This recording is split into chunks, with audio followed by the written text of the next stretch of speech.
Bonjour à tous et bienvenue à notre session live de Digital Earth Africa qui se tient chaque mercredi de 11h GMT. Ça faisait longtemps, mais on a recommencé les sessions depuis la semaine prochaine. Aujourd'hui, on va parler du suivi de la santé des cultures et de la phénologie de végétation en utilisant les plateformes Digital Earth Africa.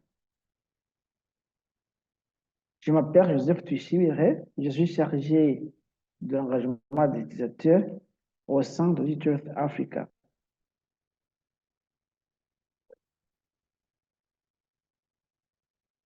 Juste pour commencer,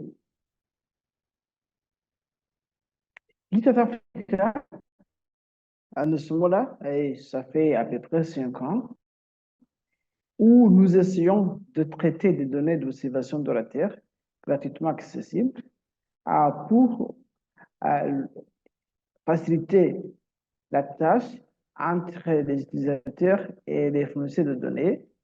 Et en traitant ces données, nous permettons aux utilisateurs, que ce soit les ONG, les académiciens, les institutions des gouvernements, différents phénomènes sur le continent. On avait commencé avec l'agriculture et la sécurité alimentaire, les anneaux et risques d'inondation, la dégradation des terres, l'urbanisation, l'érosion côtière, mais on va aussi étendre nos activités comme les activités minières, la qualité des eaux, et ainsi de suite. Tout ce qui a été fait en collaboration avec nos partenaires partout sur le continent, surtout l'OSS, Observatoire du Sahara et du Sahel en Tunisie, le Centre suivi écologique au Sénégal, le Centre Agrimet au Niger, le Centre Afrigiste au Nigeria, l'Agence spatiale sud-africaine en Afrique du Sud,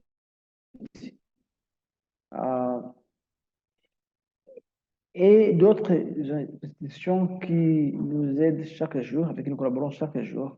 Maintenant, notre bureau est hébergé par RIS, basé en Afrique du Sud aussi, Research Institute for Innovation and Sustainability.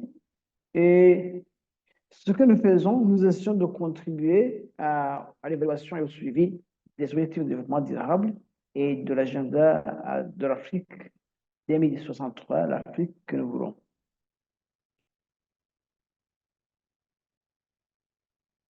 Jusqu'à maintenant, on a un data de données déjà pré-traitées, c'est des données pré-analyses qui couvrent tout le continent et ces données sont accessibles à travers une approche Open Data Cube, c'est-à-dire que vous pouvez accéder à une position de votre zone d'étude et passer immédiatement à l'analyse, que ce soit en ligne ou bien que vous puissiez télécharger ces données et passer aux analyses directement.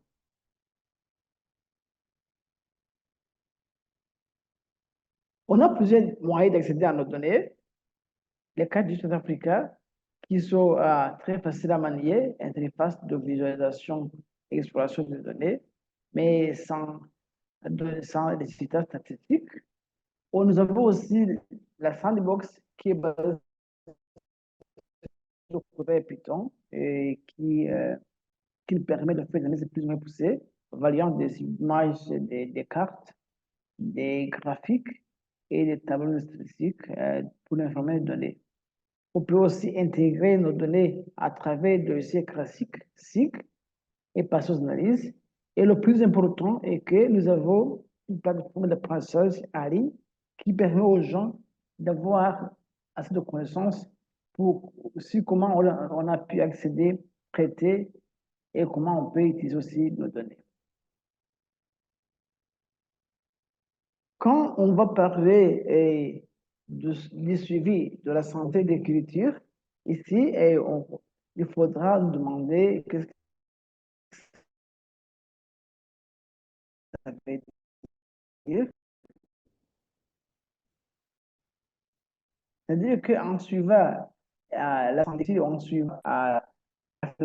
On peut voir, par exemple, toutes les zones qui sont cultivées. Et ici, la carte nous montre la probabilité de culture.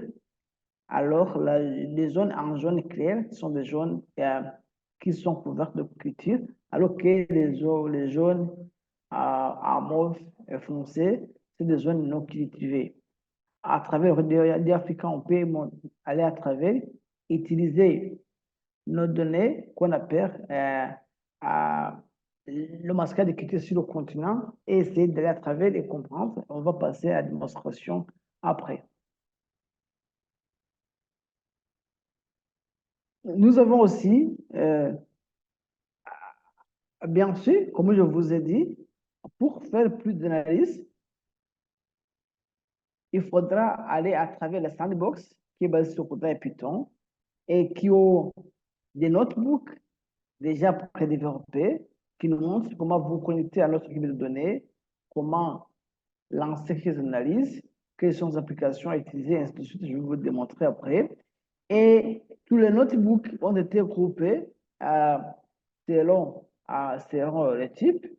Les notebooks pour les débutants, les notebooks, comment on a traité les données, les codes fréquemment utilisés, les exemples de la vie courante, les données supplémentaires, les outils utilisés et les cas d'application. Ici, sur les cas d'application, si jamais vous faites des choses intéressantes, vous pouvez partager ou bien le code de résultats pour qu'on puisse les dépliquer dans d'autres régions, par exemple, ou bien quelqu'un pour les améliorer en conséquence.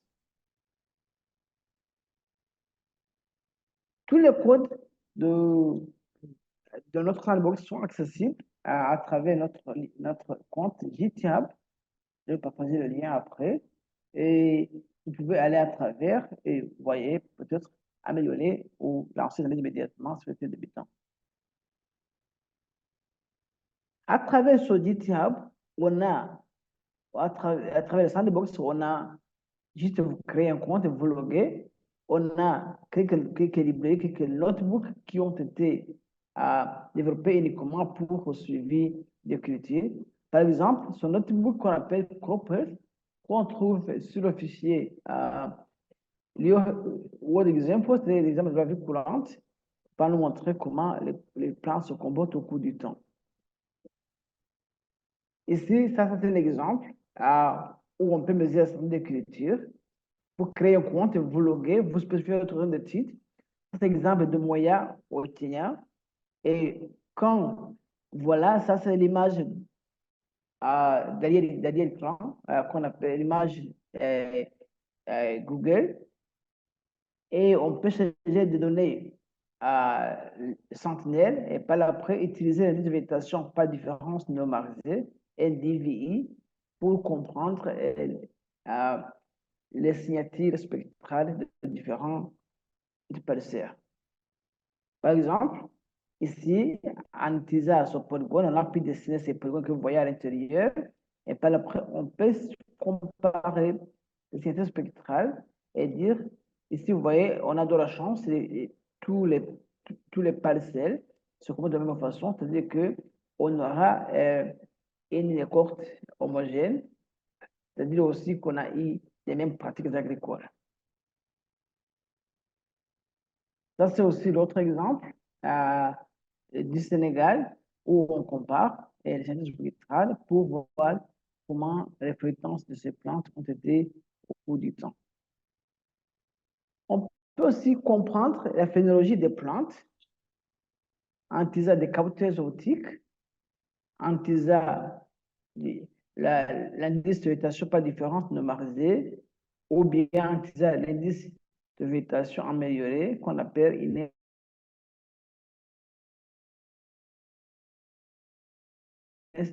Vegetation Index et générer une chronologie nationale de l'ensemble de végétation. Et bien sûr, il faudra aussi étendre à d'études. Ce notebook est développé par Digital Africa et bien sûr, quand on va l'appliquer sur l'agriculture, il faudra masquer notre zone d'étude par des surfaces cultivées qui ont délivré des données d'observation des zones cultivées que nous appelons le basket des cultures qui a été développé par Africa. Ici, vous voyez que en utilisant cette approche, vous voyez que la signature spectrale n'est pas continue. Ça veut dire qu'il y a des images manquantes et cette image sera due à la couverture nuageuse. Et c'est pourquoi, après, il faudra interpoler. Vous voyez que vers le mois d'octobre, dans notre région, la chlorophylle atteint le maximum, octobre, novembre, vers janvier, et vous voyez que les pics se trouvent autour de janvier et d'octobre chaque année.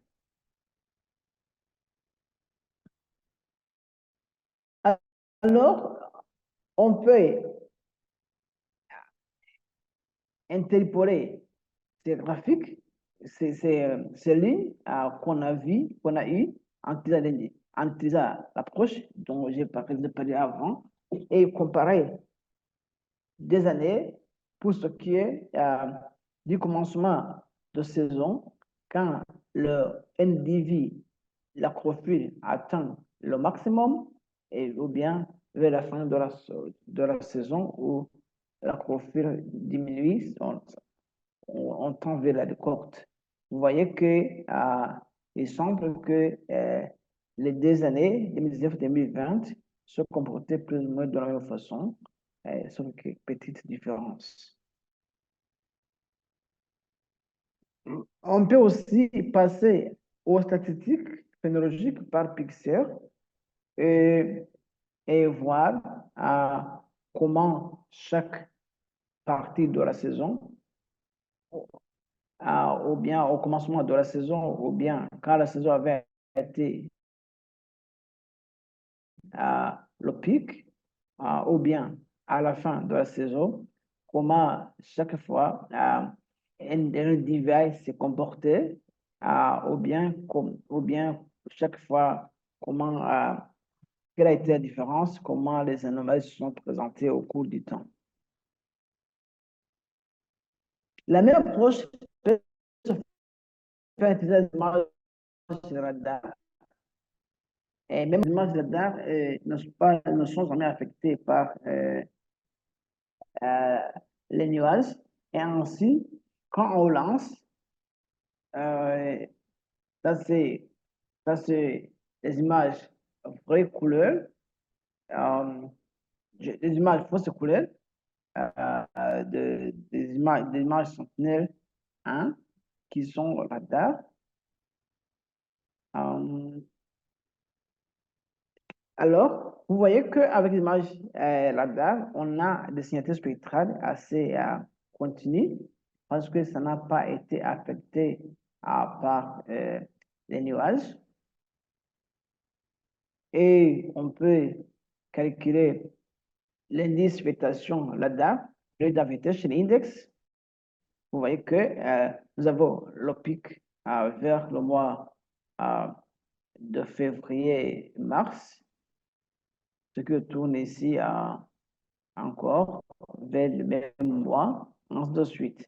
On peut aussi faire une comparaison de mêmes années et on va finalement, on va faire des statistiques au niveau de chaque pixel. Et en comparant les deux graphiques, le résultat à gauche qu'on a obtenu en utilisant les données optiques et le résultat qu'on a eu en utilisant les données radar, on peut voir que on trouve plus ou moins la même chose. Et voilà, on veut dire que les deux méthodologies sont applicables partout, mais dans des zones nuageuses, les données radar peuvent nous permettre de contourner le risque. Ici, on peut utiliser les mêmes plateformes pour construire et valider un modèle de végétation qui qui a trois phases. La première phase, c'est de construire le modèle. Deuxième phase, c'est de tester et de valider le modèle.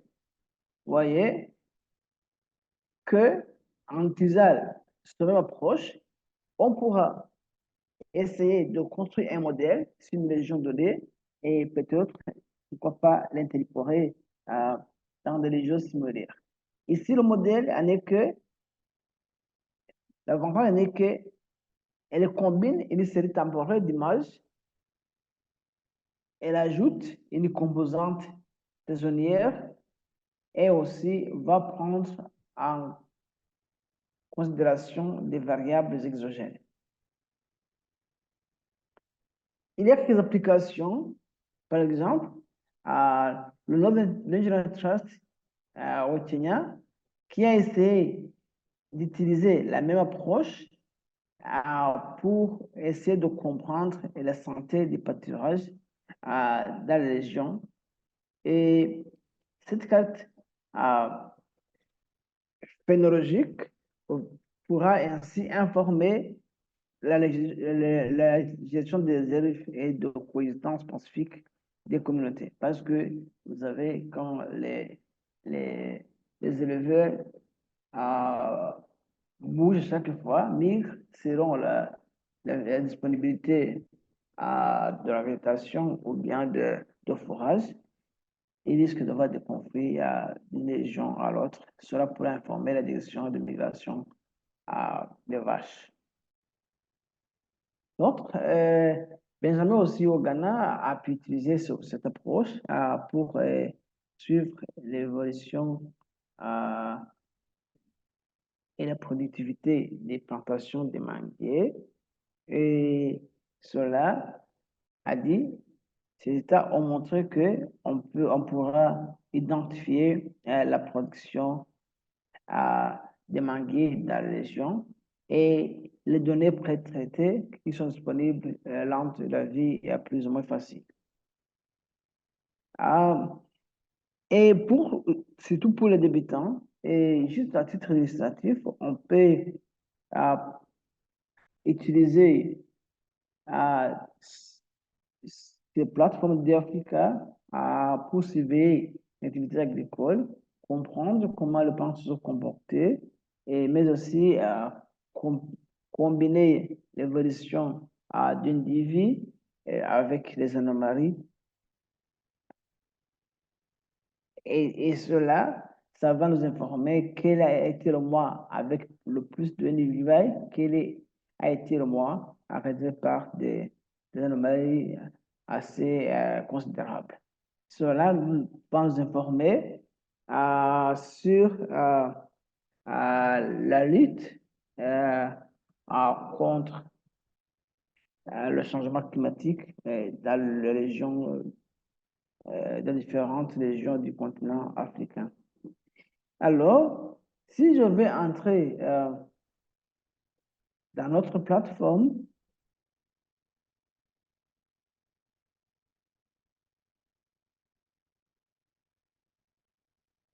je vous parlerai de notre carte de Africa. Je vous partage le lien dans le chat.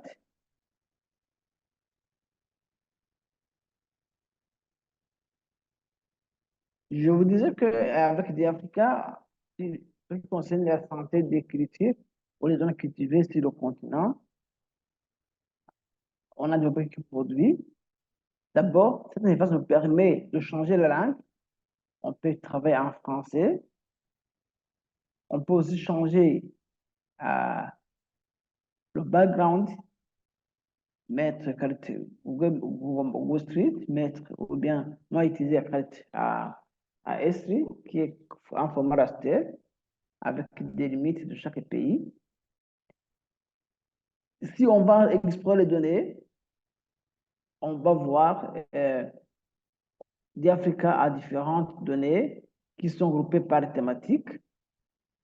On a, pour ce qui est d'agriculture, on a les données ici à crop extent, c'est-à-dire la- les zones cultivées. Alors, ici, on peut choisir les zones cultivées. Voilà. En vert, ce sont des zones plus ou moins cultivées de notre continent. Mais aussi, on peut choisir la probabilité de culture. Parce qu'il y a différence entre zones cultivées et probabilité de culture. Par exemple, on peut voir l'évolution d'un divi pour notre région ici à considérer. Je peux, je peux aller dans des données satellitaires, les images satellite images, choisir surveillance de surface. Ici, je peux choisir à Sentinelle-2, qui est journalière, ou bien je peux aller dans la fréquence annuelle, qui est un mosaïque des images sentinelles, Landsat, et ainsi de suite, après masquage de nuages. Ici, en ajoutant, vous voyez que l'image s'affiche. Comme j'ai utilisé l'image sentinelle, géomètre sentinelle, qui commence de 2017 à nos jours. Vous voyez l'autre zone à 2017. On peut faire une comparaison en comparant, par exemple, on va choisir le mois 2017 et on va comparer avec, disons 2020, 2022, disons. Alors, si vous bougez, ça c'est 2017, ça c'est 2022. Vous voyez la différence. Visuellement, utiliser les mêmes images. 2022 est plus vert. Mais pour bien comprendre, nous pouvons peut-être choisir non pas les images vraies couleurs, mais on peut choisir l'indice de végétation par différence normalisé. Vous voyez, ça c'est 2017. Et puis, quand on va vers l'année, disons, ça c'est 2017. Alors, ici, ici on va mettre 2022. Et bien sûr, choisir l'indice de végétation par différence normalisée. En comparant, ça c'est 2000, pardon, ça c'est 2017, ça 2022.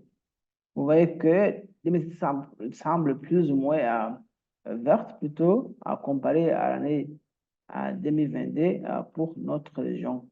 C'est-à-dire, mais on n'a pas grande différence.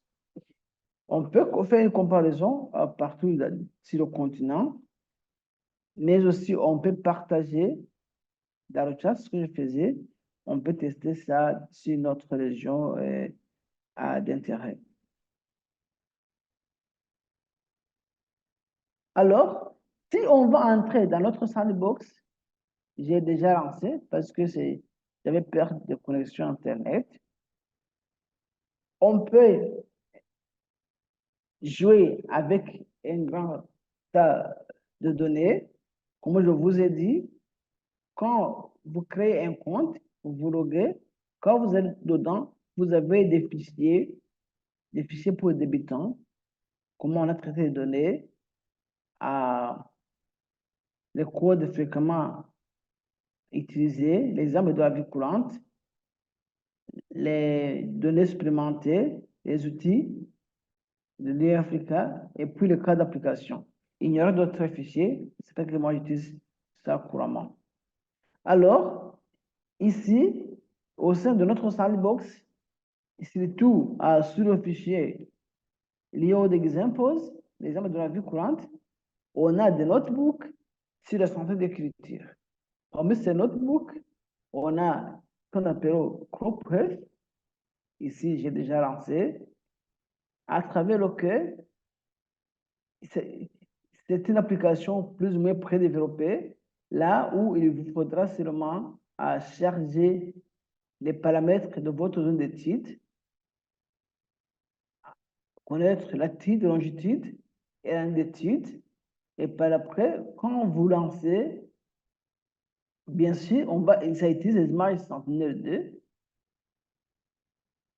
Et bien sûr, il faudra que la couverture noisette ne doit pas aller au-delà de 50%. Et par après, on essaie avec les images claires. Voilà. Nous avons ici notre polygone qui va se dessiner en rouge. Ça nous montre la limite de notre zone d'étude. Et pour comparer les polygones et générer des signatures spectrales, il faudra zoomer à l'intérieur de ce polygone, ce carré rouge, et par après, prendre le polygone et dessiner un polygone au cours de chaque zone d'étude. Et voilà. Et la signature spectrale va se dessiner à côté. Voilà, on peut comparer peut-être 2 à 3 polygones. Et on va voir ce que ça va donner.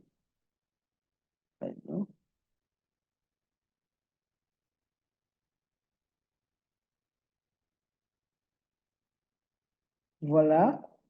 Et ainsi de suite, on peut créer l'autre polygone ici à l'intérieur. Disons, créons l'autre polygone. L'idée en est que si les végétations ne se comportent pas de la même façon et qu'on a eu des mêmes pratiques agricoles, il faudra retourner et vérifier ce qui s'est passé. Vous voyez, comme je vous ai dit, vous voyez, les scientifiques spectrales ne sont pas assez continues. Ça fait dire qu'il y a des images qui sont manquantes, dû à ce qu'elles ne prennent pas à notre critère de sélection, qui est être, avoir une couverture noyagée de moins de 50%. Voilà, on peut comparer ça. Et par après, vous pouvez prendre le chiffre de votre écran, à copier l'image ou bien sauvegarder votre image pour insérer dans votre rapport. Quand on va parler de phénologie optique, aussi, c'est plus ou moins à même approche.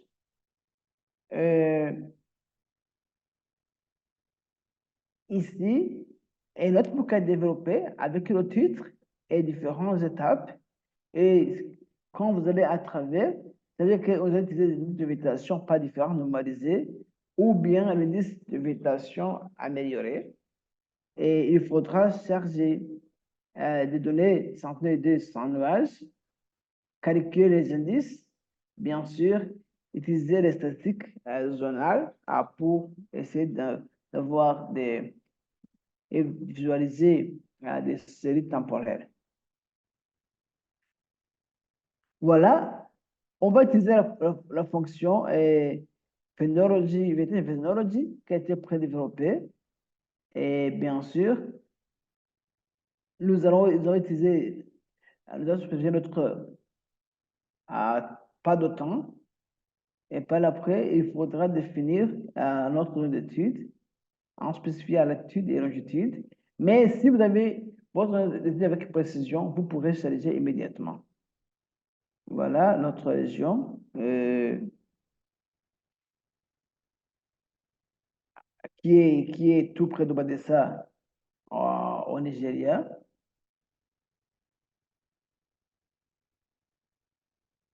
Non, non, pas Badessa, qui est tout près de Jos au Nigeria. Badessa, c'est pour les données radar. Et par après, on change nos données.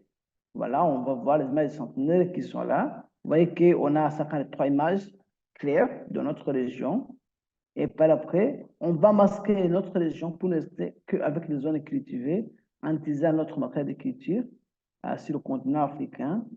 Euh, on va projeter des images à vraies couleurs, des pas de temps ou des séries temporelles choisies. Et si on a choisi la première, 22e, 44e, 70e image, voilà, on a calculé les indices, c'est les formules qu'on a déjà vues. En visualisant, comme je vous ai dit, avec les données optiques, on peut avoir des coupures de signature spectrale parce qu'il y a des données manquantes. Vous vous souvenez que sur les images qu'on avait, euh, on avait ici 252 sur, attendez, euh, oh, mhm. On avait récupéré que ça, 53 images, euh, alors que on en avait beaucoup parce que les autres ne répondaient pas à notre critère de couverture noisette. Alors, ici, il faudra avancer et interpoler notre cours, montrer que autour du mois octobre et novembre, on a le pic, et c'est ainsi pour 2019, c'est ainsi pour 2020, c'est-à-dire que ça se répète, la phénologie se répète, et par après, on peut comparer des années, comme je vous ai montré avant et voilà, faire produire des graphiques et des statistiques par pixel. Et ça se fait de la même façon que je vous ai montré dans la présentation avec les données DAG. Ça, c'est l'exemple d'une région tout près de Badessa, en Éthiopie. Chargement des paquets utilisés. La Navigation Phenology, ça c'est l'application que je peux utiliser. Spécifier notre zone, pas de temps et zone d'étude. Et par après, on peut essayer de donner la date, masquer notre zone et cultivée. Et par après, afficher des images de la région concernée. Et par après, comme vous voyez, la cellule temporelle ne montre pas de coupure parce que les images de date pénètrent facilement le nuage. Et par après, on pourra voir les pics et bien sûr faire une comparaison entre deux ou plusieurs années et, et, et on fait passer au statique au niveau des pixels. Même chose, ça pourrait s'appliquer sur la prédiction de la phénologie de décomposition des plantes. Notre processus a été développé ici et, et c'est basé sur les images sentinelle 2. Et par après, on peut aller jusqu'à ce qu'on puisse, le plus important, jusqu'à ce qu'on puisse développer un modèle qui montre une série temporelle basée sur une civilisation par différence normalisée et par après valider, valider notre modèle envoie les statistiques des idées et ainsi de suite. Et par après, essayer de voir, de tester si les prédictions, euh, combien les prédictions s'approchent des observations et, et en fait voir si notre modèle est utilisable ou pas. Et tout ça est accessible à travers la simplicité Africa et c'est directement accessible.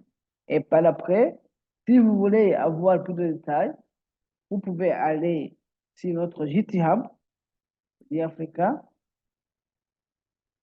On a tous les notebooks de d'Africa. Les exemples que nous avons utilisés se trouvent dans le fichier Real World Examples. C'est des exemples de la vie courante. Alors, vous pouvez avoir accès à différents notebooks que nous avons utilisés à travers GitHub et bien sûr, ou bien créer un compte et vous loguer à travers le sandbox pour faire plus d'analyse. Alors, pour clôturer, si vous me le permettez. Je vous dirais que cette, cette session n'est pas suffisante. Ah, il faudra visiter nos différentes plateformes de Diafrica, nous écrire à travers notre desk ou bien atteindre cette session d'information chaque mercredi. Et le plus important est qu'on a des cours en ligne qui vous introduisent aux plateformes de Diafrica, c'est celui de français et en anglais, des cours spécifiques suivis des sous-anneaux, dégradation des terres, agriculture alimentaire, gestion de l'érosion côtière, ainsi de suite. C'est un cours. Vous apprenez dès que vous avez du temps. C'est à vous de décider quand commencer, quand terminer. À la fin, on a les connaissances nécessaires pour l'utilisation de nos plateformes. On a aussi des tutoriels sur notre page YouTube, là où chaque présentation que nous faisons, nous la rendons disponible à travers notre chaîne YouTube. Et merci à tout le monde. Si jamais quelqu'un voulait nous parler, veuillez parler à notre Kenneth Mbeya, qui est basé au Kenya, Edouard Bauma, qui est basé au Ghana, et moi-même, qui suis basé au Rwanda. Merci beaucoup. C'était ça pour la présentation d'aujourd'hui. Je pense qu'on peut immédiatement passer à la discussion de tout le groupe, intervention, ainsi de suite. Merci.